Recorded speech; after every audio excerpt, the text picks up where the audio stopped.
Clip number 765۔ اس clip میں آپ قرآن پاک کی سورہ کہف کی آیت نمبر 105 سے 106 تک کی تلاوت، ترجمہ اور تفسیر قرآن صراط الجنان سماعت فرمائیں گے۔ بسم اللہ الرحمن الرحیم۔ ترجمہ: اللہ کے نام سے شروع جو نہایت مہربان رحمت والا ہے۔ اولئک الذین کفروا بآیات ربهم ولقائه فحبطت اعمالهم فلا نقیم لهم یوم القیامة وزنا۔ ترجمہ: یہی وہ لوگ ہیں جنہوں نے اپنے رب کی آیات اور اس کی ملاقات کا انکار کیا تو ان کے سب اعمال برباد ہو گئے، پس ہم ان کے لیے قیامت کے دن کوئی وزن قائم نہیں کریں گے۔ اولئک، یہ لوگ،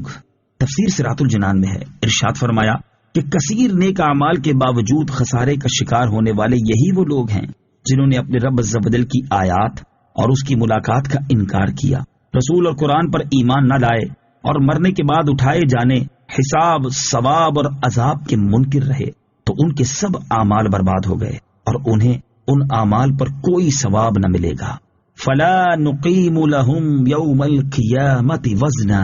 پس ہم ان کے لیے قیامت کے دن کوئی وزن قائم نہیں کریں گے۔ تفسیر صراط الجنان میں ہے، وزن قائم نہ کرنے کا مطلب یہ ہے کہ قیامت کے دن ان کے ظاہری نیک اعمال کی کوئی قدر و قیمت ہوگی اور نہ ہی ان میں کوئی وزن ہوگا، اور جب میزان عمل میں ان کے ظاہری نیک اعمال اور کفر و معصیت کا وزن ہوگا تو تمام ظاہری نیک اعمال بے وزن ثابت ہوں گے، کیونکہ نیک اعمال کی قدر و قیمت اور ان میں وزن کا دار و مدار ایمان اور اخلاص پر ہے، اور جب یہ لوگ ایمان اور اخلاص سے ہی خالی ہیں تو ان کے اعمال میں وزن کہاں سے ہوگا۔ کفار کے اعمال کے بارے میں ایک اور مقام پر اللہ تعالیٰ ارشاد فرماتا ہے، وَقَدِمْنَا إِلَى مَا عَمِلُوا مِنْ عَمَلٍ فَجَعَلْنَاهُ هَبَاءً مَنثُورًا۔ ترجمہ: اور انہوں نے جو کوئی عمل کیا ہوگا ہم اس کی طرف قصد کر کے باریک غبار کے بکھرے ہوئے ذروں کی طرح بے وقعت بنا دیں گے جو روشن دان کی دھوپ میں نظر آتے ہیں۔ اور حضرت ابو ہریرہ رضی اللہ تعالیٰ عنہ سے روایت ہے کہ نبی اکرم صلی اللہ تعالی علیہ وسلم نے ارشاد فرمایا، قیامت کے دن ایک بہت ہی موٹے تازے آدمی کو جب اللہ تعالیٰ کی بارگاہ میں پیش کیا جائے گا تو اتنا بھاری بھرکم ہونے کے باوجود اللہ تعالیٰ کے نزدیک اس کا وزن ایک مچھر کے پر کے برابر بھی نہ ہوگا، اور فرمایا کہ یہ آیت پڑھ لو، فَلَا نُقِيمُ لَهُمْ يَوْمَ الْقِيَامَةِ وَزْنًا۔ ترجمہ: پس ہم ان کے لیے قیامت کے دن کوئی وزن قائم نہیں کریں گے۔ اعمال میں وزن سے محروم ہونے والے لوگ، یاد رہے کہ کافروں کے ظاہری نیک اعمال تو قیامت کے دن بے وزن ہی ہوں گے، البتہ بعض مسلمان بھی ایسے ہوں گے جو اپنے نیک اعمال میں وزن سے محروم ہو جائیں گے، جیسا کہ حضرت ثوبان رضی اللہ تعالی عنہ سے روایت ہے، حضور اقدس صلی اللہ تعالی علیہ وآلہ وسلم نے ارشاد فرمایا، میں اپنی امت میں سے ان قوموں کو جانتا ہوں کہ جب وہ قیامت کے دن آئیں گے تو ان کی نیکیاں تہامہ کے پہاڑوں کی مانند ہوں گی، لیکن اللہ تعالیٰ نے روشن دانوں سے نظر آنے والے غبار کے بکھرے ہوئے ذروں کی طرح بے وقعت کر دے گا۔ حضرت ثوبان رضی اللہ تعالیٰ عنہ نے عرض کی، یا رسول اللہ صلی اللہ تعالی علیہ وآلہ وسلم، ہمارے سامنے ان لوگوں کا صاف صاف حال بیان فرما دیجئے تاکہ ہم معلومات نہ ہوتے ہوئے ان لوگوں میں شریک نہ ہو جائیں۔ سرکار دو عالم صلی اللہ تعالی علیہ وآلہ وسلم نے ارشاد فرمایا، وہ تمہارے بھائی، تمہارے ہم قوم ہوں گے، راتوں کو تمہاری طرح عبادت کیا کریں گے، لیکن وہ لوگ تنہائی میں برے افعال کے مرتکب ہوں گے۔ اور حضرت ابو حذیفہ رضی اللہ تعالیٰ عنہ کے آزاد کردہ غلام حضرت سالم رضی اللہ تعالیٰ عنہ فرماتے ہیں، رسول اللہ صلی اللہ تعالی علیہ وآلہ وسلم نے ارشاد فرمایا، قیامت کے دن کچھ لوگ ایسے آئیں گے کہ ان کے پاس تہامہ کے پہاڑوں کے برابر نیکیاں ہوں گی، یہاں تک کہ جب انہیں لایا جائے گا تو اللہ تعالیٰ ان کے اعمال کو روشن دان سے نظر آنے والے غبار کے ذروں کی طرح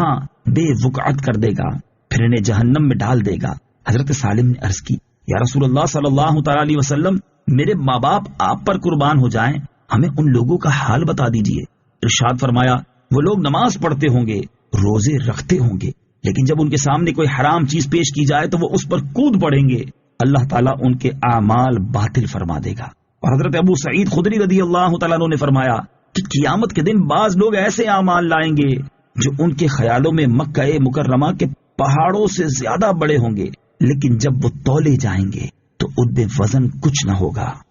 ذَلِكَ جَزَاؤُهُمْ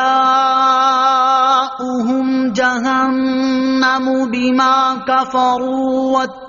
وَاتَّخَذُوا آيَاتِي وَرُسُلِي هُزُوًا۔ ترجمہ: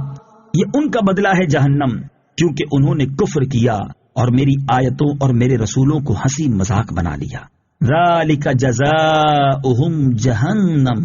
یہ ان کا بدلہ جہنم ہے۔ تفسیر صراط الجنان میں ہے، ارشاد فرمایا کہ یہ جہنم ان کا بدلہ ہے کیونکہ انہوں نے کفر کیا اور جس چیز پر ایمان لانا اور جس کا اقرار کرنا ضروری تھا اس کا انکار کیا، اور انہوں نے قرآن پاک، اللہ تعالیٰ کی دیگر کتابوں اور اس کے رسولوں کو ہنسی مذاق بنا لیا۔ اس سے معلوم ہوا کہ تمام کفروں سے بڑھ کر کفر نبی کی توہین اور ان کا مذاق اڑانا ہے، جس کی سزا دنیا اور آخرت دونوں میں ملتی ہے۔ اہل حق علماء کا مذاق اڑانے والوں کو نصیحت۔ حضرت علامہ اسماعیل حقی رحمت اللہ تعالی علیہ فرماتے ہیں، یاد رکھو علماء انبیاء کرام علیہ الصلوۃ والسلام کے وارث ہیں اور ان کے علوم انبیاء کرام کے علوم سے حاصل شدہ ہیں، تو جس طرح با عمل علماء انبیاء اور مرسلین علیہ الصلوۃ والسلام کے اعمال اور علوم کے وارث ہیں، اسی طرح علماء کا مذاق اڑانے والے ابو جہل، عقبہ بن ابی معیط اور ان جیسے دیگر کافروں کے مذاق اڑانے میں وارث ہیں۔ اس سے ان لوگوں کو عبرت حاصل کرنے کی شدید ضرورت ہے جو میڈیا پر اور اپنی نجی محفلوں میں اہل حق علماء کرام کا مذاق اڑانے میں لگے رہتے ہیں۔ اللہ تعالیٰ انہیں عقل سلیم عطا فرمائے۔